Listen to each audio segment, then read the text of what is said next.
এটা হলো আক্তারের বাইক।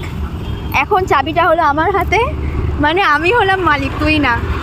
नंबर 1 का कमीना।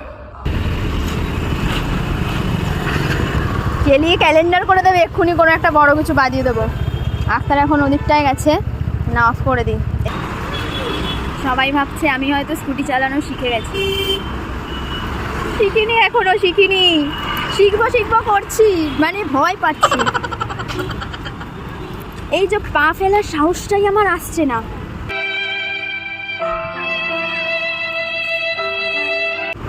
এই যে পাটা আমি ফেলবো, সেই সাহসটাই আমি পাচ্ছি না। এত ছোট পা, এত বড় স্কুটি থেকে আমার পা হয়। हम तो छोटे लोग हैं। আরে আমি পড়ে যাবো। সত্যি করে যদি বার করে স্কুটিটা দেখ দেখ করবো। অনেক বাইক শিখেছি, ছাড়ও খেয়েছি। বাবা যা বকলি আজকে তুই আমারে।